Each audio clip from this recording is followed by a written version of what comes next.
Hello, everybody, and welcome to the Stedman podcast. Thank you so much for joining us this morning. With me, as always, my co-host, Micah Current. How are you doing today, Micah? Good. How are you? It's been a couple weeks. It has been a couple weeks. I mean, we've had a lot of stuff I've recorded without you. Particularly, they've probably already heard it already at this point, maybe depending on how these episodes come out, but did kind of a deconstruction reunion for the deconstruction series I did in the fall of last year. So that was good conversations just to kind of catch up with everybody. But yeah, it's been a couple weeks and started a new job too. So it's been wild. It's been a wild couple of weeks. Yeah. Goodness. So today, our topic we're going to talk about today has to do with churches and money or finances.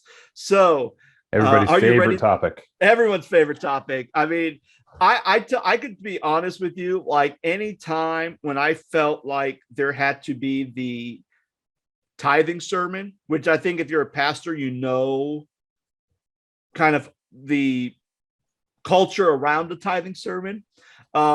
I never liked preaching those sermons. Those sermons were always the worst. And it was never ones that I felt like I needed to go and speak about. Very few that I feel like I had to speak about it, not because from a financial position, but I think it was just more of a clarity position on kind of what the Bible teaches. But there's been other times where I felt like I always got pressure from, a board or maybe the finance committee saying, "Hey, pastor, giving's down. You got to preach a tithing sermon." And it was just like, yeah. So I didn't really like preaching those sermons. So yeah, I think when it comes to, it's the worst. So yeah, church and money, let's dive into that. So obviously when we think about how a church is run, a church is always ran based on giving. It's based on people's giving to the church, whether it's a tithe, whether it's an offering. A lot of times I hear people when they talk about tithes and offerings, sometimes there's even confusion with that as far as what they actually mean. So Micah, what's a tithe? How do you see a tithe as? Giving to a church or to a ministry, and the Bible instructs us to give 10% of our income. And the way that I've understood it, that's just the way that I've understood it since, I was just a little kid and growing up in a pastor's home.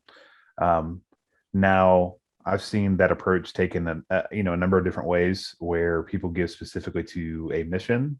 People give specifically to their church. They give to a national church or organization. I've also seen people go through hardships in life where that can change a little bit, where you may be in a job transition, you may not be attending a church regularly, or you just don't know where to start, right? So like it's threefold, where you're giving on a regular basis to a church. There's the instructions from the Bible, from Jesus, give 10% of your income. There's the transitions where you're going through maybe a hardship in life.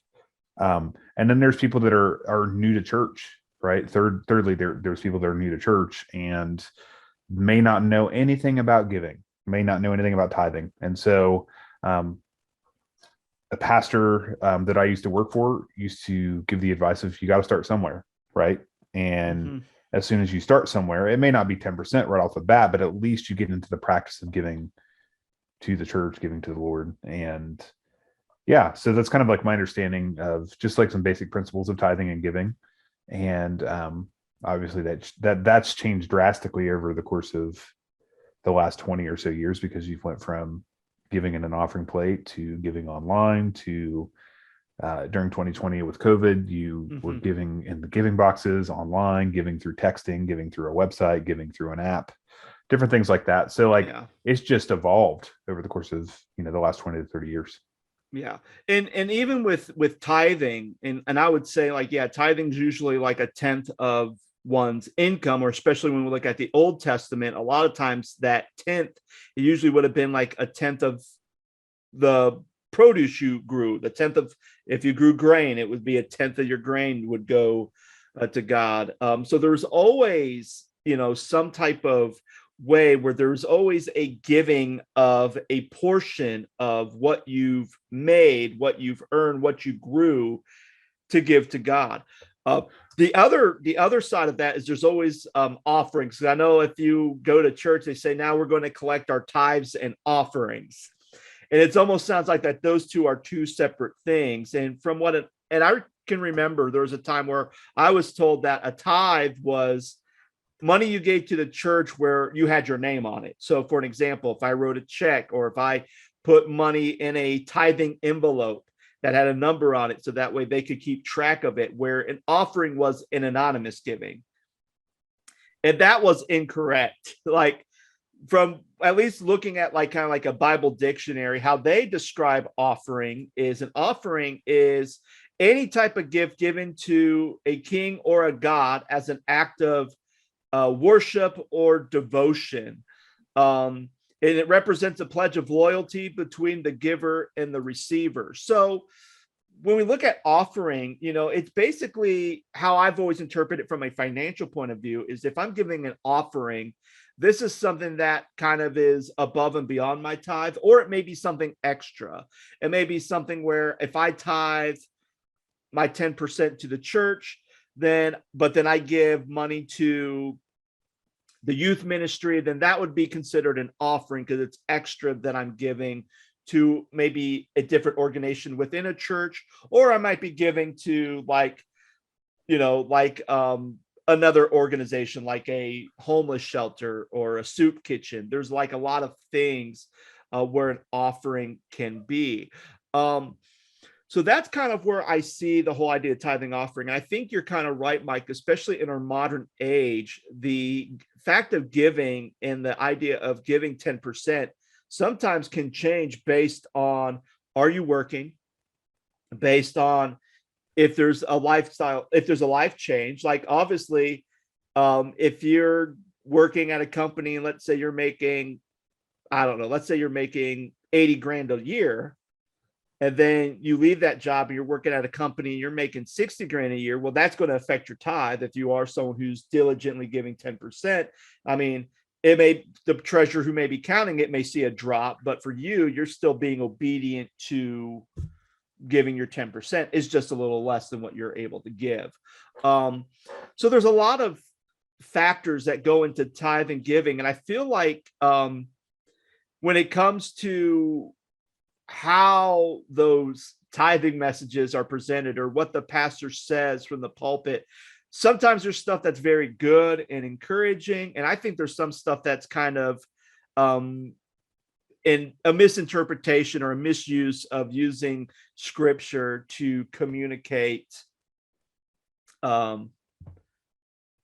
giving to the church. So Micah, where have you within your experience or within ministry where you have seen those type of conversations be fruitful, and even those types of conversations have been downright cringy or awful? Yeah. So I thought I'm going to back up a little bit, but I thought about the word offering, and I think about the Old Testament when people didn't bring physical money to a church building, right? They brought an offering, whether it was an animal, livestock, stuff from their farms, things like you were talking about, like grains or, produce, anything that they've grown on their own behalf, but they literally brought it before the Lord. They brought it to the Lord. They brought it to the temple, and they brought it as an offering because they respected the authority of the high God, of Yahweh. And now, you fast forward 2000 plus years later, it's like, church is a business, and we want your money so that we can thrive, and we can continue to support staff and ministries and missions, and where all those things are needed and are true. I think we forget the fact that first and foremost, that money, that tithe, that gift, that offering is a gift to the Lord first. And I think we forget that a lot of times. And so, I've heard some good sermons about not necessarily like giving offerings, but just giving your all to God, including finances, including your marriage, including relationships, including, you know, all the various aspects of our life. But I also have heard cringeworthy sermons where we need your money because we're not going to make the building fund next month. And, you know, it almost makes people feel bad and you almost bring people down. And it's like, that's not healthy and that's not okay. Like, yes, if you're struggling, your congregation, your folks need to know that, and you need to have an honest conversation. But I don't know necessarily that during that time of corporate worship, during that time of breaking the word and delivering the word and bringing people to Jesus, that's the appropriate time or place. Yeah. I don't know if you agree with that. I do, because again, you know, when I think about giving, it basically is. And I guess, sorry, feel like, what I'm coming from in the respect of that is like, if the church is in trouble financially, that's what I mean, right? So like if you're pastoring a church, Scott, and they're financially in trouble, you know, you're not going to like preach at them for 45 minutes and tell them that like, we're in trouble, we need your money, and make them feel bad about it. Like, preach your sermon and an after church, have a special call business meeting or something, or let people know that, hey, we're struggling financially this month or something like that. If we don't make the mortgage, we're going to be in trouble. Yeah. Like, there's a time and a place for that versus talking about giving specifically. Does that make sense? Yeah, absolutely. And I mean, and I would say that would probably be, I mean, if you're a church and you're struggling with your finances, that's something that has to be kind of a separate business meeting.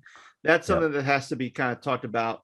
I mean, I once had one time I remember, oh geez, this is probably maybe, I think at this point, 6 years ago. It was probably like my second year of ministry here in Virginia. And I remember there was a conversation about, well, you know, there's pastors who, you know, when they preach, they say, hey, if you're not giving 10%, you're robbing God. And they would quote Micah 3. And that would be I think it's Micah. I believe it's Micah 3. Let me just Micah 3:8. Where it says, will anyone rob God? Yet you are robbing me. But you say, how are we robbing you in your tithes and offerings? You are cursed with a curse, for you are robbing me, the whole nation of you. Bring the full tithe into the storehouse, so that there may be food in my house, and thus put me to the test, says the Lord of hosts. See if I'll not open the windows of heaven for you and pour down for you an overflowing blessing. And they use this. I'm gonna get heated, so hold on. They use this verse of basically saying, if you are not giving money to the church, then you are cursed. So and how they twist that scripture, Micah, as I've seen it, is if you're having issues with your finances, well, that's because you're not giving. If you actually gave your 10%, then your finances are going to be done. If you're dealing with problems at work, that's going to magically disappear because you're now giving 10%. If your kids are failing school, if you give 10%, your kids are going to be doing good. And when we look at the whole entire prophet of Micah, there's a famine in the land. And not only that, but then the priests who are supposed to be taking care of the storehouse, they're eating all the food. And so that's when God's saying, you're robbing me in tithes and offering. He's literally saying, you priest, you're robbing. You're eating all the food for yourselves, and you're telling people they need to give more, but there's a famine in the land. So you guys are not doing and I'm paraphrasing here, you guys are not doing your job. And it's like, how do we take a verse like that and say, hey, congregation, you're not giving enough money to the church. You're not tithing enough to the church. And because of that, you're cursed.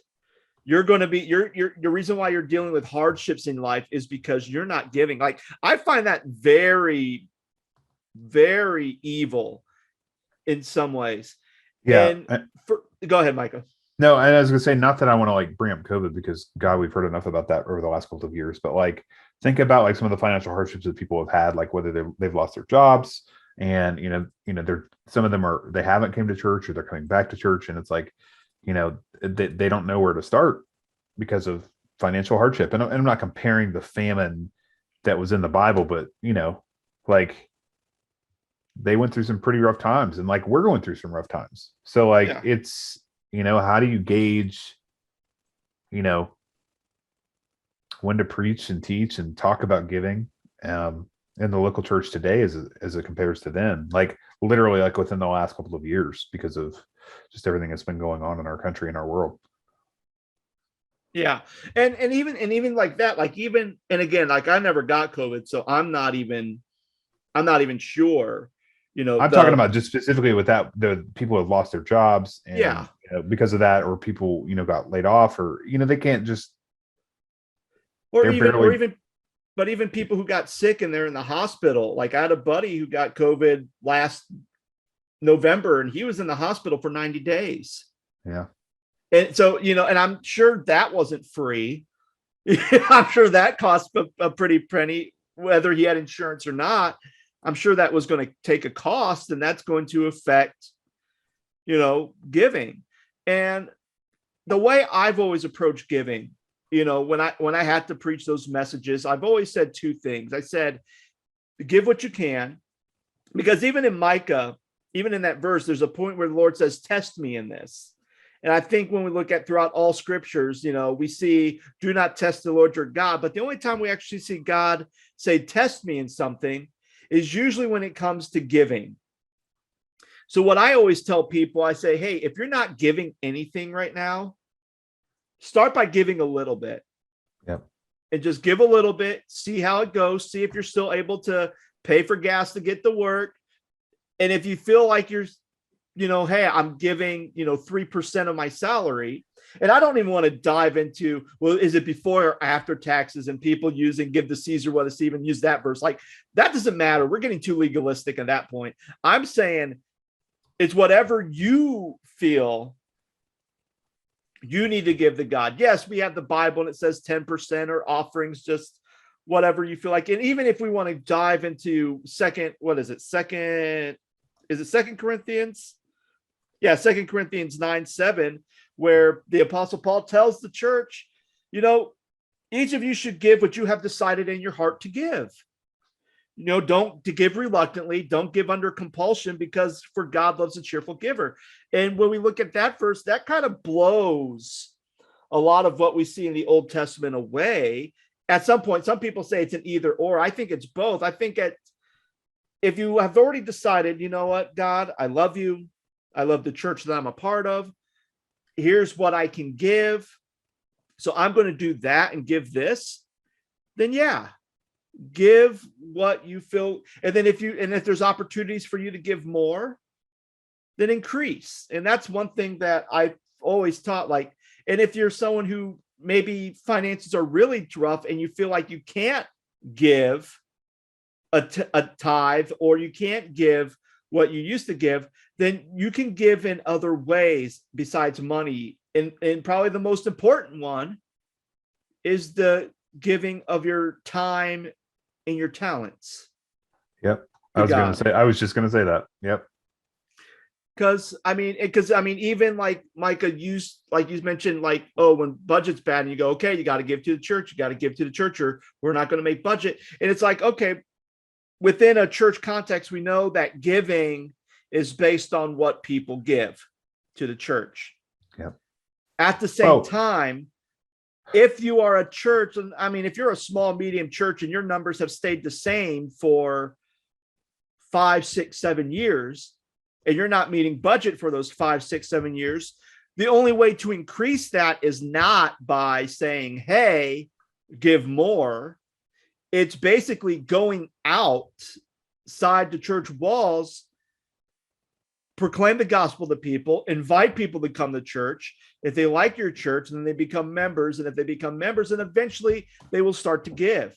And that's the way you increase your giving to make budget. Or you decide to say, okay, where are we going to make cuts? And sometimes if you say, well, we want to keep our pastor and we want to keep our staff, but we're not making budget, then you're going to say, okay, well, then we're going to have to cut something, or we're going to have to put a lot of emphasis on volunteers.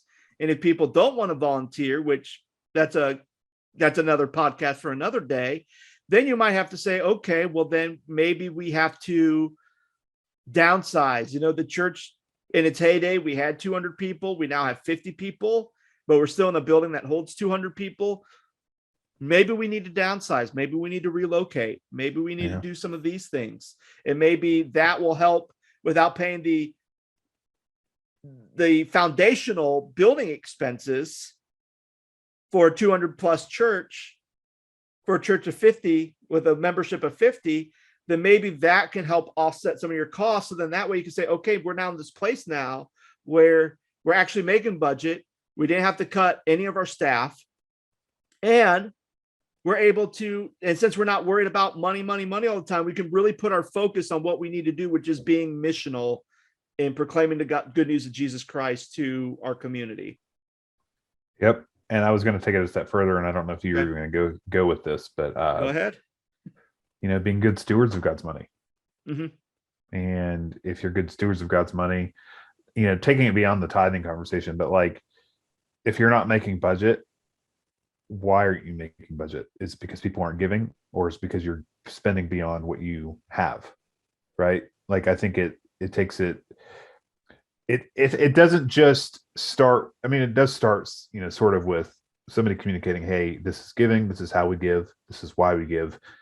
They proceed with giving, and then, people kind of, the dreaded yearly business meetings where people will find out, what's going on with the church, how the church is doing, how the church's finances are going. But at the same time, like, you gotta keep people engaged, and you got to keep people in tune with how things are going with your church. And like, if you're blowing all this money and not being good stewards of God's money, then it's no wonder your budget's not great. So you got to live within, like, if you're a church of 50, you got to live within being a church of 50. If you're a church of 100, you got to live within a church of being 100. If you're a church of 1,000, and so on and so forth. And that all starts with being good stewards of God's money. It goes hand in hand with tithing, right? It goes hand in hand with giving. Like, if people, oops, sorry. Whoops. Continue. I'm sorry. I hit the button to pause it. Keep going. We're still recording. Did I stop? It was my fault. I went to go move my mouse. I must have clicked it on the pause button. It all goes hand in hand, tithing and being good stewards of God's money. And if you live within those means, like, that goes a long way, right? You can't, Mm-hmm. You have to be realistic with your budget. You have to be realistic with the money that you have. You got to be realistic there. It's like, it's no different than owning a house, right? You have expenses. The water heater blows up. The air conditioner goes out. You need a new roof. You need new carpet. You need new bathrooms. You need to renovate your space. Those things all go hand in hand with being good stewards of God's money. And if you're like blowing, I don't know, 15 grand on a sound system that you don't know how to use, and cameras and stuff that you don't have people that know how to run them, and then you buy them and then it doesn't get used, then why did you buy them? And now, from somebody who works in production ministry and worship ministry, like, you have to do your research, because it's no different than buying a car. Like, you buy a car and it depreciates in value as soon as you drive it off the lot. Same thing happens with cameras and sound systems and speakers and PA gear and, everything. But at the same time, you have to keep up with the times. You got to renovate your space. You got to make things look more inviting, and you got to keep your building up to code. And like, it's all a process, but it's all a balancing act. We've talked about balancing act in other podcasts and other topics, but like, you have to, like, be realistic. Yeah. And I think that's wise, because I know years ago, when my parents' new pastor came into the church, one of the things he wanted to do is do a complete renovation of the sanctuary, like change the carpet, demo some walls, redo everything. And it was called the Generations Project that they're going to do. And there were some people who were critical of it, going, well, what does changing carpet have to do with, or painting a wall have to do with, creating an inviting space? And it's like, I mean, I go into that building now, and believe me, I could walk. Before, they used to have this plush red carpet, and I always noticed the plush red carpet because it was just like ugly, right? And now, is that going to affect my membership to the church? No, but for a first-time visitor, it could be. So But then when they go to a more grayer carpet and they kind of have a space that's a little bit more blended and everything kind of matches. So it's not like plush red carpet, but then you have beige walls and it looks like, a church from the 1970s, which, it was built in the 70s, but now it looks like, hey, this church was built in the 70s, but it looks like it could have been built in like the 2010s. Like that's, for some people, that's important. And not necessarily we're going to spend a bunch of money on trying to be hip and cool, but there are some things that you have to look at and say, okay, here are some things that we can kind of try to do to kind of help make the space, or actually have speakers that can actually play music instead of just having amps on the stage and people plugging guitars into amps because we can't run them through the soundboard because they'll blow the 1970 speakers. Well, I think those are. Go ahead. Sorry. No, so I think that, when we think about being good stewards, there are times where it's like, okay, let's look what we have. But I think also when there are these big projects, we have to kind of, in some ways, take a leap of faith and saying, okay, we're going to take a leap of faith in this direction in the hopes that we will get the results that we want to get. But I think when you do those leap of faith moments, you have to have a clear vision. And it has to be communicated clearly so that everybody kind of knows, okay, this is what we're going to do. This is what we're going to have. Because if you have people who still don't understand the vision of why we're doing it, and people still don't understand the clarity of it, then at the end, you spend all this money on something. And then, like I've seen so many times when people would build additions to churches, you built this brand new addition, you have your cutting ribbon ceremony, and then there's at least a couple of people who leave the church because it's like, well, we built this brand new facility. We're now in, debt by hundreds and thousands of dollars.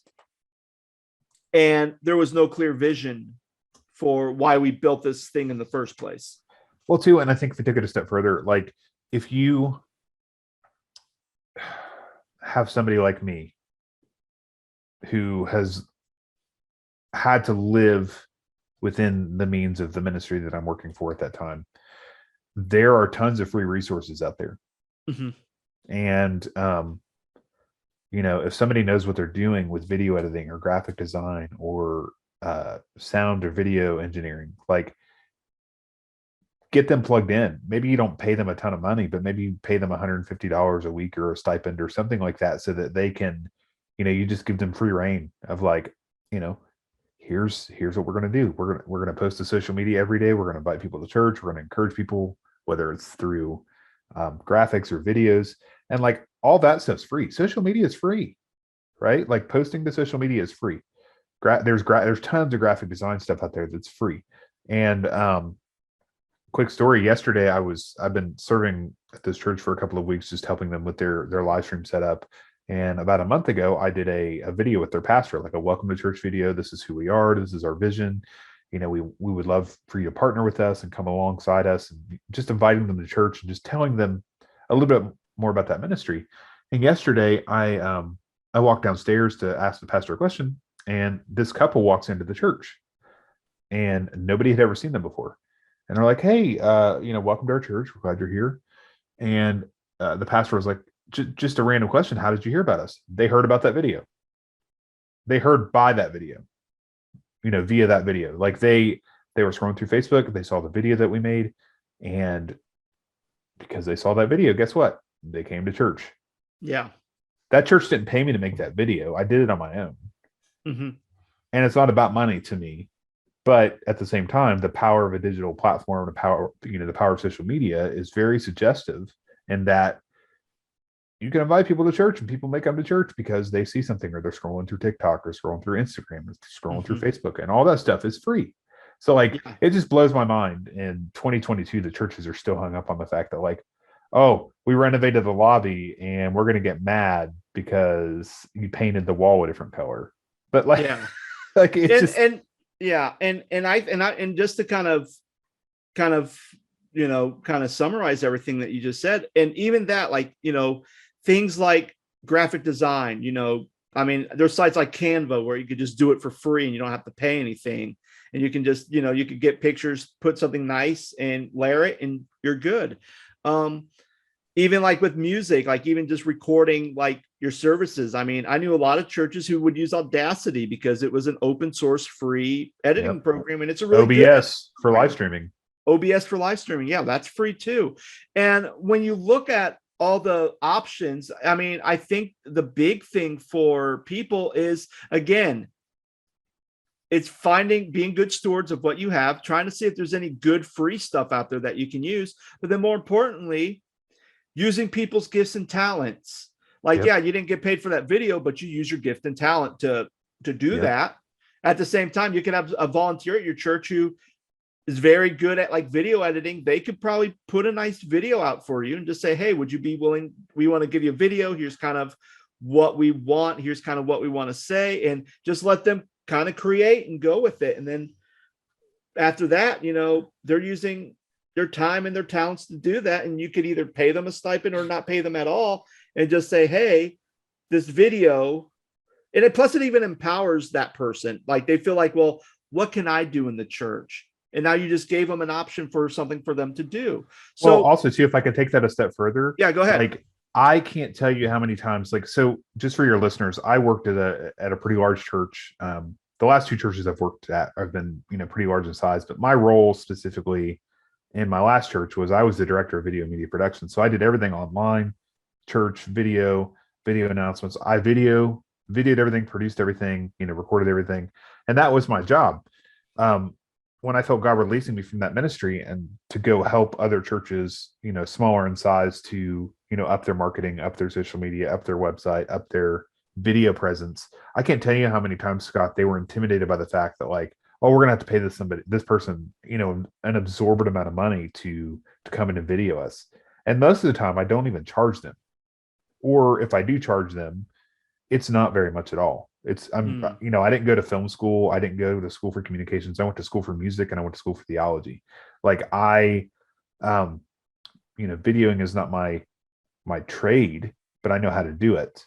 And so, I'm humbled by the fact that I can do that and help and bless other churches and ministries. But like, I can't tell you, my whole point in that is like, I can't tell you how many churches I've talked to where they've been intimidated by the fact that somebody could come in, or they're intimidated by the fact that they may have to pay somebody an absorbent amount of money, which realistically you don't, and you just live within your means. And if you know somebody that can do that, a friend of mine, Robbie White, he's fantastic at setting up tech and video and sound and audio stuff. And like in most cases, Robbie can come and fix a soundboard in like 2 minutes, right? He's just that good. And he, let's pay him a couple $100, come, waste, 5 minutes of his time. Sure, I'll come to your church for 5 minutes and fix your soundboard and get $200 and walk away. Like that's great. Yeah. But at the same time, I just can't get over the fact that churches are super intimidated by the fact that they may have to pay you like some crazy amount of money. Because there are, that's a trap that churches get into as well. Like they'll call some consulting company or consulting firm and they come out and they're like, oh, it's going to be about, $150,000 or it's going to be, 20 grand or 40 grand. And it's like, dude, be realistic. We're a church of 50 or 75 and we don't have that kind of money. Yeah, like, absolutely. That's what we pay our pastor a year. Like, be realistic. Yeah, absolutely. And so just to kind of wrap this up and summarize everything, first, when it comes to tithe and offering, for those of you who are just regular church people, it all has to start with your relationship with God and what you feel God is calling you to give to church. If it's 10%, that's right. If you can't give 10% because you're struggling with finances, that's okay too. Give what you can, maybe give a little bit more, test God in that. And if you're able to still make budget and everything else, then, increase. If you can't give, at 10% of the tithe, or you feel like you're not giving enough and you kind of feel guilty about that, then give in other ways. Give your finances, but then also give of your time, give of your gifts and talents. And then lastly, and I think this is more of an accountability thing, but really pay attention, go to your budget meetings, go to your annual business meetings, look at your spreadsheets, and just kind of, in some ways, is the church being good stewards of the money that they're getting? I think there has to be an accountability. And if you're someone, because I know a lot of people who They love the church, they give to the church, but they never show up to a business meeting. Yep. And part of me goes, don't you want to know what your giving's going to? And not only that, but I think it's also important for the church and the leadership to communicate, hey, thank you so much for giving. Here's what we're able to do. And I mean, I was at church yesterday and like in, post COVID, it's like, here's an online, mail it, text, there's a box you can drop your gifts in there or your tithe and offering in there. But one of the things, they had a thing that said offering, and instead of passing collection plates, it was just a video from their family minister saying, guys, thank you so much for giving. And he did a video saying, hey, here's our roadmap for how we do things.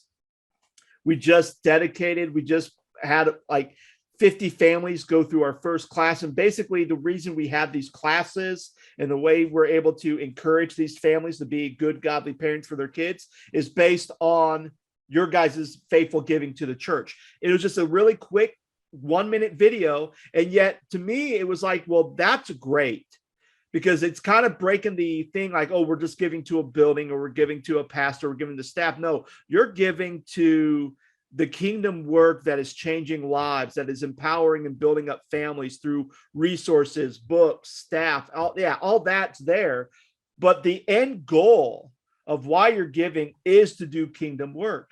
And if you feel like you're spending all this time giving and it's just to kind of build up your own storehouses and it's not being outward with the kingdom and you're not really making big impacts, then I think there has to be an accountability going, okay, I give faithfully and I feel like we're not getting outside the building. We're not really impacting our communities. It's mostly us keeping our lights on, keeping our doors open. There has to be more than this. So make sure as a parishioner,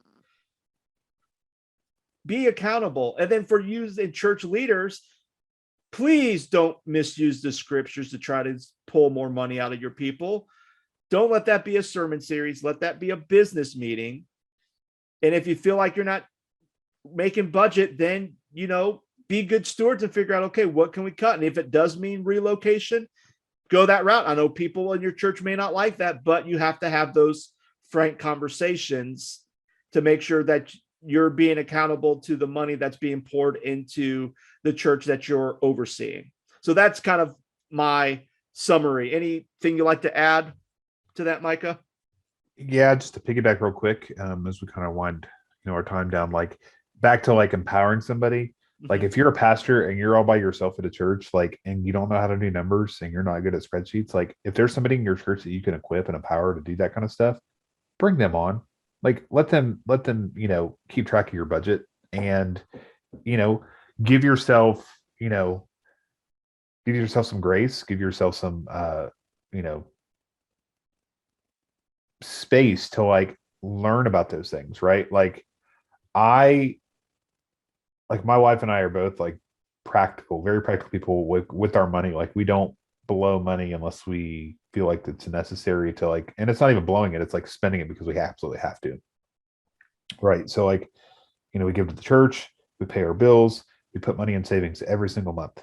And that's just kind of like been the mantra of our marriage. And so like if you can find somebody in your church to do that and keep stuff, like afloat and keep stuff going on the straight and narrow, like also, so there's that, find somebody, empower them, equip them. And then on the other side, like give yourself a cushion, but don't be afraid to spend that cushion if the time and the place arises where you need to invest in a ministry or an opportunity, or you want to grow your ministry or give to a mission, or if something happens where you would need to relocate or something like that, or you wanted to build a new building or something where you have that cushion where you can actually, not be completely afraid to break the bank. Like those are my two things: give to God, give to the church, find somebody, if you're struggling as a pastor or a leader that knows how to do numbers, knows how to keep things on the straight and narrow. And then finally give yourself that grace and give yourself a cushion to survive in an event of an emergency or a time of, a true time of need.